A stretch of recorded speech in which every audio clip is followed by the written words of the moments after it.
Hi, right, hello. Greetings, it's Tom Daffern here. It's my Sunday fasting talk. There's a lot to cover. The world is having some difficulties at the moment, as you will no doubt be aware, and it's my weekly attempt to make sense of it all from a spiritual, transpersonal, historical, philosophical perspective. So I hope sincerely that nobody's overwhelmed with the COVID thing. I know some people from Italy and other parts of the world which are being affected, so my thoughts are with them all. We have to come together and fight this outbreak of disease on many levels. We need the scientists to come together and fight it physically by researching the vaccine, and above all understanding its etiology, where it came from. Is it man-made, is it not? We need politicians to fight it by telling the truth and making an inner oath of veracity. I mean, I've given forth a way of making that a legal thing, but the legal processes on this planet are so slow, it's ridiculous, and so susceptible to corruption. We've seen that with the Brexit corruption. Democratic parliamentary assemblies can be bought really by forces that have the power and the money. So it really has to be an inner, and if we go on doing that, then this planet can't be saved. This planet is going down because we'll just end up with thousands of viruses and wars going on and corrupt politicians in power. Well, I don't want that. I'm part of the Earth Planetary Salvation, Planetary Healing Team. It's a network of us, and we're doing our best to keep this planet going as a incarnation field for the realization of enlightenment. It's a learning field. Every soul that comes into incarnation here is precious, has a right to have human experiences, has a right to learn. Nobody's perfect, but we can gradually improve. And this is I'm taking a very long-term perspective in my talks and in my work as a teacher. I take an inter-incarnational perspective on reality. I'm not concerned just with the one little flash outside the window on a moving train that is called our life. Our lives, I'm concerned with the whole train and the whole journey, to use a metaphor. So greetings to you all on your incarnational journey, whoever's listening, and I wish you well, and I wish that you will be able to advance in this life as far as possible towards enlightenment, and then in your future lives have a beneficent and increasingly auspicious time of it. But for that to happen, we have to be able to preserve this planet as a worthy vehicle for those learning experiences. And I oppose those people that say this planet is due for demolition, destruction, Armageddon, all-out nuclear war. These people have not done their homework and don't realise what they're saying. But unfortunately, there's a lot of them, either exoteric religious people who've been reading too many Armageddon apocalypses, or even some New Age types who think the planet is so sunk in evil and ignorance, there's no way of saving it. Well, I don't agree with either of those perspectives. My view as a philosopher is that there is enough wisdom. There have been enough great souls incarnating on this planet. There have been a whole succession of avatars that have come, and their disciples are still with us today. There have been enough ingatherings of the sparks, to use Isaac Lurier's terminology, and also Marnie used the same terminology, to make it possible to sustain this planet as a marvellous vehicle for the ongoing evolution of life, but at all levels, physical, emotional, mental and spiritual. And that is the work that I'm pledged to as a peace thinker, a peace philosopher, a peace druid, whatever. I want to do a summary, therefore, first of developments in the Middle East, which is an epicenter of both the problems and the solutions. We have Israel miraculously reborn at the end of World War II after the near annihilation of the Jewish people. We have Palestinians, Arabs trying to live side by side. We have chaos and confusion as politics, can't resolve these problems. Well, that's why I set up the Truth and Reconciliation Commission for the Middle East some years ago, and I've been there and worked with people from the region, and still do. Well, there seems to be a bit of a breakthrough, good news, in the last 24 hours. The recent Israeli elections seem to have produced an alternative to Netanyahu, and we're watching the news as we speak. Today is Sunday. It looks like Netanyahu is going to fall from power. He will then be eligible for punishment in the courts for his wrongdoing, or at least trial. Let's suspend judgment, but looks like he's done some wrong stuff. And therefore Israel can move on to a whole new era with Gantz in power, with Lieberman, with support from other minority parties, and with a sort of strategic support given by the Arab community inside Israel, which is significant. It's a large percentage of the population. I've met some amazing people in Israel who are from the Arab and Palestinian community who live inside Israel. They have a vote. They should be represented in parliament, and they are now. And they should be in government, for particular projects. So there's a breath of fresh wind, and I wish them all well in Israel. All my dear Israeli friends, you so badly need a new start. This man Netanyahu, who strikes me as some kind of a criminal, I'm sorry, I have to say that, in his unbelievably vituperative assaults on the UN. When he spoke at the UN General Assembly, I was shocked to the core by this man who's like apocalyptically vehemently anti the United Nations, for reasons that are psychological, no doubt. I mean, I don't know. He was brought up to probably hate all Gentiles, I suppose, by his father, who was a passionate scholar on the Spanish Inquisition, and perhaps just trained his son to hate all Gentiles. I haven't got a clue. I mean, there are certain types of Israelis or Hebrews who do hate all Gentiles, which is sad. I mean, it's as bad as anti-Semitism, but the reverse. It's anti-Gentilism, which is a word you'll find coined in my dictionary of philosophical terminology for a new peace world. But anyway, it looks like his time is over.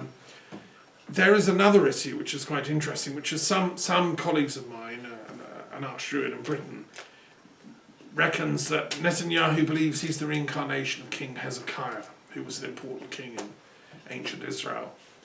I don't know if that's true or not. It's just something that was told to me. I approach these things empirically. It's possible, and it might explain why he's so reluctant to give up power. If he was a king in a former life of Israel, he sort of thinks in his soul he's entitled to be again. Well, I don't think he is. I mean, I don't care who, the king of the universe. Nowadays we have democratic states in place, and we have a system in Israel. We don't have kings and queens in Israel. So, I mean, if he thinks he was the king of Israel deep down in his soul, or even consciously, for all I know, maybe he's gone public with this to his circle of friends, well, then let the Israeli people decide. If they want a king, let him be elected. Let him stand for election as king. I personally think the Israeli people are not ready for that. I don't think he'd be correct material as king of Israel. I think he's too corrupt, he's too wicked, and he's too myopically unable to see the other. My problem with Netanyahu is that he cannot comprehend that the other has rights, the other has value. And that is not a king, that is a fanatic. I mean, Solomon was a wise king. I mean, if somebody, knows where Solomon's reincarnation is, then please, he would be suitable material for king of Israel. Netanyahu and Hezekiah, no, because they're fanatics. And, his denunciation of Iran at every other breath, his denunciation of Palestinians, and his denunciation of Europeans. I mean, it's embarrassing. The guy is fanatical. He seems to think that because the European Union wants genuine peace in the Middle East on Israeli-Palestinian, mutually agreed terms and two states, that's somehow evil. And he harks back to, the eras of horrible anti-Semitic Nazism, as if, modern Europeans, we're simply actually extremely rational, kind, loving, compassionate people. We lived through 2 horrendous world wars. And we don't ever want to live through a 3rd world war. and we will do everything we can. We're pledged as to use our intellect, our vision, our imagination, our education, our research to prevent World War III. Netanyahu doesn't seem to be on the team. He's on a totally different team, which is Israel first, Israel second, Israel third, everybody else never. That's the way he thinks. Apart from the USA, because they give Israel so much money that backs him up. So some USA people are okay. In his mind, this is how he thinks. So anyway, I'm not going to weep when I praise God, actually has to leave the Prime Minister's residence and we get Gantz in as a new Prime Minister. So, I will pray that truth and justice come rumbling down the hills like a great stream, as the prophets say, because this is a prophetic moment for Israel and the Middle East. If that can happen, a lot of other things can then flow. And I hope he comes to court and faces trial. So what else? Well, the question of the Middle East raises the bigger question. I've spoken in the last couple of talks about a truth shortage on this planet. We have a truth shortage. There's a person saying this, person saying that. We don't know what the truth is. Somebody says, Netanyahu thinks he's reincarnation of Hezekiah. I don't know. Is he or not? I mean, innumerable truth shortages. And how can we resolve, therefore? I mean, it's a bit like the car comes into the garage, the mechanic says what's wrong with it, and the person is mute and can't speak, and all the tests show contradictory things. We can't get a medical treatment for the planetary healing that we all need without truth. That's the first basic thing. I insist on anybody that comes on here on retreat, comes to the ashram that I'm running here in France. The only thing I ask is they tell the truth. I can't be dealing with students and friends that are deceitful. I mean, it's just you can't work with them. The same on a planetary level. And that's why we have such a really retrograde crop of politicians at the moment. God, I mean, I used to run these meetings in the House of Lords in the UK on ethics and policy. I wish somebody would restart them. Somebody who lives close into London. And in all other places, in Washington DC, in Delhi. These parliamentarians that are running the show at the moment are a really abysmal crop because they're liars. And they don't have truth in their soul. There's no righteousness there. There's no sense of honour. When I was young, I just assumed politicians told the truth and had a certain honour. In the days of Harold Wilson, Ted Heath and co., there was a sort of basic unwritten rule in the British Constitution that they were honourable people. You didn't get to be at that level of society unless you were a truthful person, at the very least. Well, that's what we need to bring back, that sense of honour and that sense of it's an inner oath you have to take towards truthfulness and righteousness. But we have a shortage of that. It's a serious problem. Now, we also have a shortage of what I can call prophetic genius, because we have a shortage of different types of intelligence in all manners. We have Sophia-phobia running amok. Now, Sophia-phobia, which is the title of this book here, as I've explained to my friends and students since I wrote it, it was presented as a paper in Berlin at a conference with Dr. Evelyn Lindner first, who runs the International Network on Preventing Humiliation and Advancing Dignity, for which I'm on the board. She did a thesis at the University of Oslo in Norway on what is humiliation and how does it help cause conflict. Well, of course it causes conflict. If you feel humiliated, you'll do anything to prevent it. I mean, rape and sexual crimes are a humiliation, a violation of someone's integrity as a sexual being, and they'll do anything to get revenge, or they'll feel terrible afterwards. I mean, that's why it's so wrong. Crimes like Mr. Epstein did and his coterie, which may or may not include Prince Andrew and I.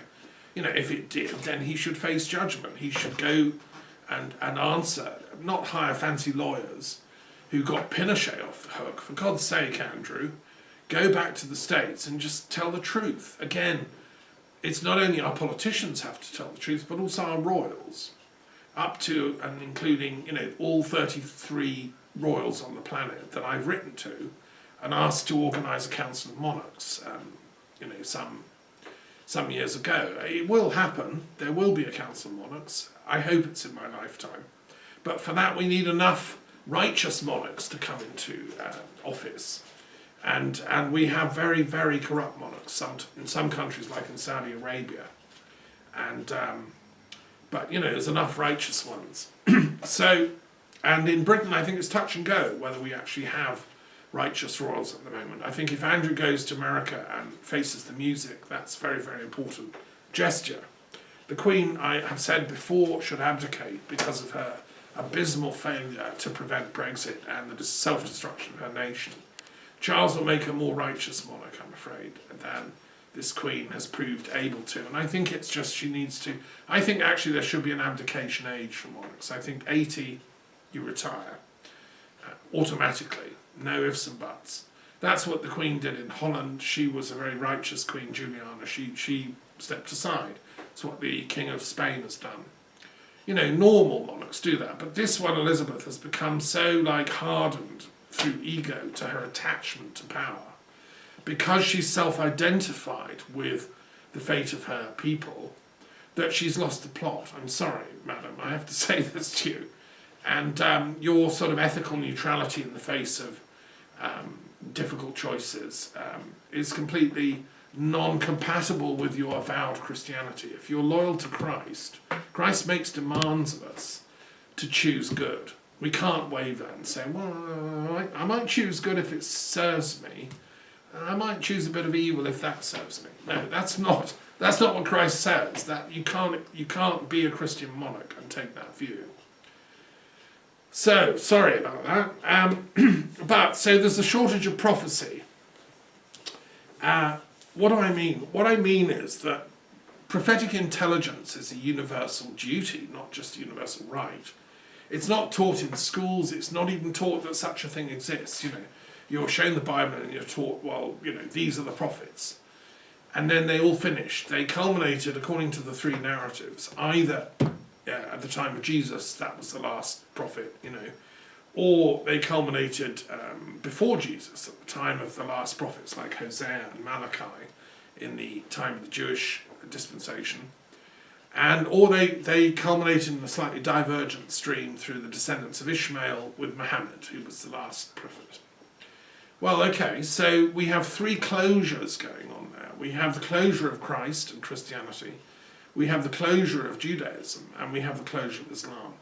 Now, it's not surprising that these closed systems are all competing and fighting for hegemony in the Middle East and on a bigger scale in the world. What I'm saying is it's time to reopen the gates of prophecy. I mean, the Druid community that I belong to, we never shut the gates of prophecy. They're open because it's an innate spiritual faculty in all of us. I mean, to be a Druid, you have to cultivate your prophetic abilities, the ovate-ship, as it were, and you have to develop that in consonance with all kinds of different systems, mechanisms. There are tools you can use that have been tried and tested. In the ancient world, which the Druids were part of, there were special places, there were oracles, they were called, which were really just prophetic places that the public could go. Delphi was the most famous. Apollo was the lord of prophecy, because his priests and priestesses were trained to a very, very high degree to be able to interpret the nuances of reality and to then discern the will of the gods. And I've been to Didyma, which was one of the other great centres of prophetic, oracular witness in what is now Turkey. Extraordinary place, the Temple of Didyma, where priests of Apollo and priestesses would give their utterances. It was a very, very highly sophisticated understanding of what is discernible. Now Cicero, one of the great philosophers of antiquity, wrote about this skill, this prophetic genius, and he acknowledged it exists. The Roman authors and the Greek authors enjoyed reading about the Druids because they understood that they were also engaged in prophetic ministry, as appropriate and from time to time. There was an island off Gaul here, the island of Song, where 9 goddess priestesses were living on retreat as a prophetic ministry, and you could go and consult them. I think we should restart that. I'm looking for 9 volunteers, 9 women with prophetic skills are able to develop them, who would like to go and resettle Song and have a commune, a little retreat centre there and run it properly. That would be wonderful. Please get in touch. So we have all kinds of tools like the tarot, the runes, the I Ching, and they're all valuable. They all have a place. And to train in prophetic ministry in these days, you should be able to use them all, in my opinion. And therefore, if we get rid of this idea of the shortage of prophecy, no, actually it's a skill that's in everybody. Not everybody has the time or the energy to develop it. Some people are scared of what they call the supernatural realm or the paranormal realm. Well, you need immense courage to enter those realms, just as Aeneas did, to go down into the underworld with the Sibyls at Cumae, which was another sort of oracular centre where the Sibyls would give their pronouncements. And in the Vatican, in the Sistine Chapel, the Sibyls hold up the ceiling. If you go there, it's worth going. Michelangelo was a clever man, painted the Sibyls as, really what he's saying by that is that all the superstructure of Christian prophetic ministry and Judaic is built on the pagan foundations of the Sibyls, which go back to the Paleolithic times, just as the runes do. They go back to 30,000 BC. Michelangelo didn't know the details. He wasn't an archaeologist. It was only just developing as an amateur science in Renaissance Rome at the time. But we now know that these prophetic insights of the Druids and the ancient pagan Romans and Greeks were built on this huge thousands of years of prehistory. And that was the work of the shamans historically. So how do we discern the patterns of weird? It's called weird, W-Y-R-D. That's the fates in Anglo-Saxon. And the weird was discerned by the consulting of the runes, which come on these, in different forms, but I used them on like little pebbles of clay. But you can make your own set. And when I was head of religious studies in one school, well, most schools I worked in, one of the homeworks I gave for the boys was to make a set of runes with pebbles off the beach. And they all enjoyed that. That was a great thing. So I'd say go make your own set. And study the runes, study that particular system of discerning the weird. I've always used the wonderful work of Freya Aswin. I think she's the greatest rune seer of our time, an amazing woman. I think she lives in Spain actually, but she's of Dutch, origin. I think originally lived many years in Scotland, and is just a true rune seer, particularly from the women's perspective. And today is International Women's Day, so we should remember that the runic wisdom is passed down through men and women, and often the women of each tribe and culture were the most advanced because they're more sensitive, because they're less violent, they're less into outer domination of whatever the problem is. So they have to develop inner skills, more psychic sensitivity, and often women are the psychics in any given tribe, as it was true in the ancient Celtic world. So Freya is one of our current, people able to perceive the weird. What happens if we declare prophecy reopen? Well, these wars between the monotheistic, monopolizing attempts to control prophetic genius for all of humanity cease automatically. Because it's not a question of, is it Judaism, is it Islam, or is it Christianity that is the final, truth. No, they're all aspects of one common truth, which is like they're all wells coming from a deeper aquifer called prophetic common genius, which is the birthright of all humanity. And we can see that because in the Chinese tradition, the Japanese, the Korean, the Mongolian, there are the prophetic shamans still working in Korea. I have academic colleagues who've written about shamanism in Korea. It's still practiced, often by the women.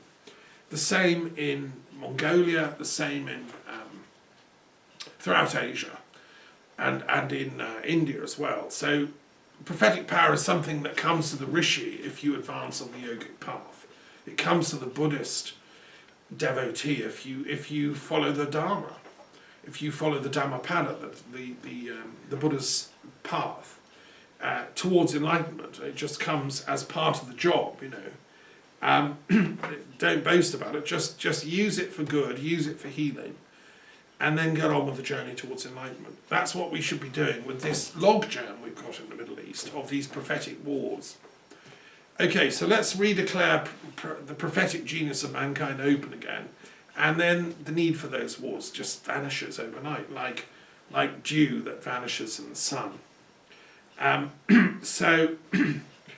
Okay, how can we do that? Well, I've tried in my doctoral thesis and in my academic teaching work by developing the notion of transpersonal history, which is history at the higher band of reality. So we have economic history that kind of looks down at this level.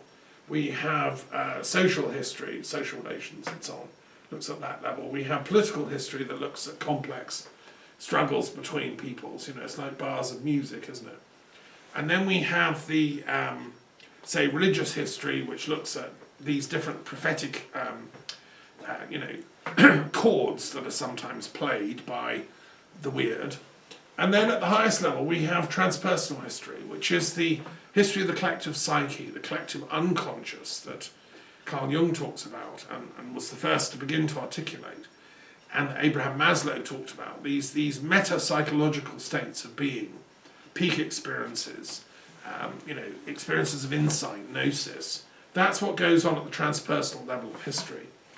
And what we need to be doing as historians, this is what I argued, is to begin to map it scientifically for the first time. Not by taking sides with this or that prophetic lineage, but rather mapping the whole lot systematically. Some thinkers have started to do that. There's, obviously Toynbee, as a historian, made great attempts. Maslow made great attempts, although he wasn't a historian as such. And in my doctoral thesis, I produced an A to Z appendix to the thesis, giving the names and details of achievements of all the transpersonal thinkers in the 20th century, because my thesis was aimed at preventing contemporary conflict, although obviously I'm interested in all past thinkers. So I therefore focused on post-1945 thinkers. And Peterium Sorokin is another great thinker who mapped transpersonal history in relation to the higher bands of knowledge. Johann Galtung, a great peace scholar, has done something similar, although not in a coherent sort of systematic way. He's a sociologist rather than a historian, although we have talked sometimes about these things. René Guénon did the same, but in a sort of unsystematic, inspirational and influential way, but not as a scientific project, which is what I'm proposing. So if you follow this notion of transpersonal history, you'll see that these prophetic wars can be mediated, they can be reconciled. Indeed, they must be. And that's why, and by the way, Marxism is another sort of prophetic system, based on this paradox of there is no such thing as prophetic intelligence, and yet there's a scientific determinism whereby the Marxists can predict what will happen in these class conflicts and these economically driven conflicts, which is I think it's a category error operative on many levels, because what it's saying is that the economic base is determining what's going on at the transpersonal level, and I don't think causality works like that. I think the whole thing is a package, we now know, and therefore it's an integrated system. So to get peace at the transpersonal level, we also need it at the economic level, at the social level, at the economic and also the religious level, and all the other, the political level. But I think our actual access point is through the transpersonal. We can individually, whether we're rich or poor, it doesn't matter. We can individually activate our prophetic intelligence, our genius, our transpersonal intelligence.